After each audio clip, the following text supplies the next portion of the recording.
Bueno, hemos dicho que el adverbio es una categoría gramatical invariable dentro de la oración. No sufre accidentes gramaticales ni de género ni de número.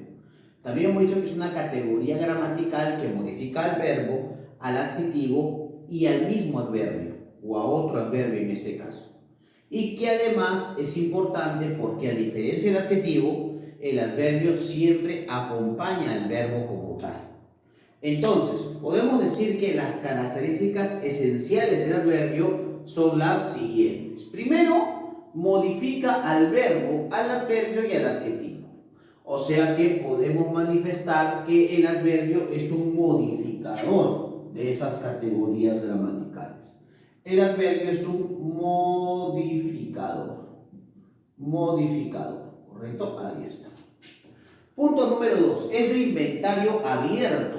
Acá la pregunta es, profe, ¿y por qué es de inventario abierto? Porque así como de alguna u otra manera existen un sinnúmero de cualidades o de adjetivos, también pueden existir un sinnúmero de cualidades o un sinnúmero de adverbios, entendiendo que el adverbio es el modificador directo del adjetivo. Es inventario abierto porque hay una cantidad indeterminada, ¿correcto?, de adverbios. ¿Ya? Es dependiente, ¿por qué? ¿Por qué es dependiente? Porque no tiene significado propio. No tiene significado propio. O sea que necesita estar dentro de una oración para saber al menos qué función cumple el adverbio como tal. Y los adverbios relativos subordinan los verbos y encabezan proposiciones subordinadas. Entendiendo, claro está, que si encabezan proposiciones subordinadas, estas forman oraciones compuestas, correcto, subordinadas, correcto. Esto todavía no lo vamos a ver, eso lo veremos después, pero es importante que recuerdes que si los adverbios relativos encabezan las proposiciones subordinadas, o sea que lo importante para reconocer proposiciones subordinadas es ver los nexos o los enlaces que se van a emplear o a utilizar. Ahora, ya hemos visto pues las características de los adverbios, la definición de los adverbios y a qué elementos modifican esos adverbios. Pero, ¿qué tipos de adverbios vamos a tener?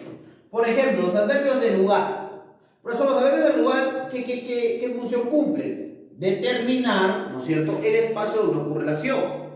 Por ejemplo, adentro, afuera, adelante, atrás, arriba, abajo, dentro, fuera, delante, detrás, debajo, cerca, lejos, encima, enfrente, junto, aquí, acá, ahí, allí, allá, donde quiera, ¿no es cierto? Entonces, podemos decir que los adverbios de lugar se utilizan para, de alguna u otra manera, identificar en dónde ocurre la acción o también qué cualidad, ¿no es cierto?, o dónde ubicamos o en qué espacio ubicamos la cualidad que se va a resaltar. ¿Ya? Así como tenemos adverbios de lugar, también adverbios de tiempo, que indican el espacio, el tiempo o la cualidad temporal de un adjetivo o de un verbo. Por ejemplo, tenemos hoy, ayer, mañana, temprano, tarde, antes, después, ahora, anoche, enseguida, ya, aún, todavía, pronto, siempre, recién, recientemente, luego, cuando y mientras. ¿Correcto? También vamos a encontrar a los adverbios de cantidad. ¿Correcto? Que claro, no indican pues una cantidad exacta o precisa, pero sí indican pues adverbios de cantidad porque acompañan o tratan de registrar la cantidad o digamos colocarle una intensidad determinada a la acción, ¿no? Por ejemplo, harto, demasiado, bastante, mucho, muy, tanto, tan, más, medio, poco, algo, casi, nada, menos, excepto y apenas.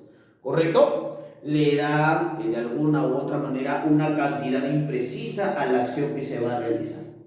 También tenemos los adverbios de modo. Los adverbios de modo indican pues la intención o de alguna u otra manera la función que cumple esa acción dentro de un contexto, ¿no? En qué situación se realiza. Por ejemplo, bien, mal, rápido, despacio, duro, ligero, claro, así, como. Y la mayoría de adverbios terminados en mente, ¿no? Como fácilmente, cruelmente, por ejemplo, estudiosamente, por ejemplo, claramente, ¿no? Etcétera, etcétera. Los adverbios del modo.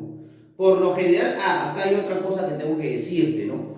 Cuando un adjetivo se le agrega el sufijo mente, si el adjetivo tiene tilde, entonces al agregarse el sufijo mente no pierde la tilde de la primera palabra, por si acaso. ¿Ya? Esa es una regla de tildación especial.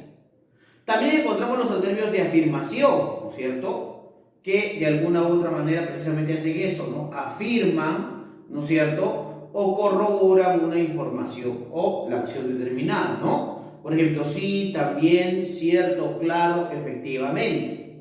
Luego tenemos a los adverbios de negación, ¿no es cierto? De negación implica de alguna u otra manera lo mismo, ¿no? La acción que radica en una negativa. Por ejemplo, no, nunca, jamás y tampoco, ¿no es cierto? Eso es la clasificación de los adverbios en esa primera parte, y también podemos determinar que es importante recordar que cada adverbio cumple la función de esa categoría gramatical porque acompañan a los verbos en un contenido determinado o particular. Por ejemplo, chicos, ¿no? Dentro de lo que se nos dice en nuestra separata, ¿no? Porque aún falta mencionar otros adverbios.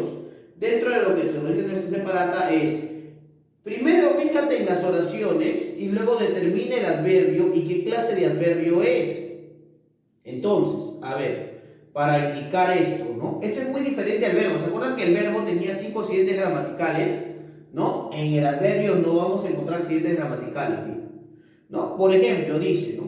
Extrae y escribe el adverbio de las siguientes oraciones y además clasifícalo. Por ejemplo, Jaime nunca dirá la verdad. Ya, entonces ya está, ¿no? Nunca. Entonces, nunca, ¿qué tipo de adverbio es? Adverbio de negación. Por ejemplo, dice, trabaja lejos de la ciudad. Lejos. Profesor, lejos, ¿qué cosa es? Adverbio de lugar, ¿no es cierto? Profe, dice acá, quizás lleguemos a las 5. Entonces, profe, quizás, ¿no es cierto? También es un adverbio. Claro, ahora lo vamos a ver.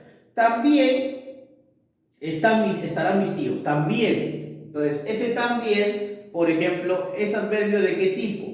Ese también, por ejemplo, es adverbio de afirmación, ¿no es cierto? Ahí está. Dice, está muy enojada, adverbio de cantidad, ¿no es cierto? Por ejemplo, le pagaron menos de lo acordado, menos, ¿no? Adverbio de cantidad. El tren avanzaba lentamente, de modo, lentamente. Juan come despacio, despacio, adverbio de modo, ¿no es cierto? Dice, Diego es más alto de cantidad, ¿no es cierto? Dice, la liebre no soportó el golpe, no, adverbio de negación. Entonces te das cuenta, el quizá es un adverbio de duda, ¿no es cierto? Ahí está. Pero te das cuenta que los adverbios por lo general siempre acompañan a los verbos. Entonces es importante destacar que la función principal del adverbio es modificar al verbo, delimitando su significado o también poniendo o colocando la acción en una situación determinada. No es difícil hablar pues, de los adverbios de lugar, de los adverbios de tiempo, los adverbios de cantidad, los adverbios de modo, adverbios de afirmación y adverbios de negación, siempre y cuando el contexto de la oración lo remarque. Porque es importante recordar que los adverbios, como son categorías gramaticales invariables, entonces son dependientes. O sea, no tienen independencia sintáctica, o sea, no tienen significado propio. Esto quiere decir que necesitan estar dentro de un contexto oracional para tener un significado determinado. Pero sabiendo además que los adverbios, ¿no es cierto?, son de inventario abierto, es porque los adjetivos también son de inventario abierto y los verbos también son de inventario abierto. O sea que pueden existir de alguna u otra manera una cantidad indeterminada de los adverbios y sus usos también pueden ser muy variados, ¿no? Entonces, también recordar que los adverbios de modo se caracterizan porque a los adjetivos o a las cualidades se le puede agregar el sufijo mente, ¿no es cierto? Agregando el sufijo mente, entonces los adjetivos pasan a convertirse en adverbios, ¿no es cierto? Eso también es muy importante destacarlo, que olvides.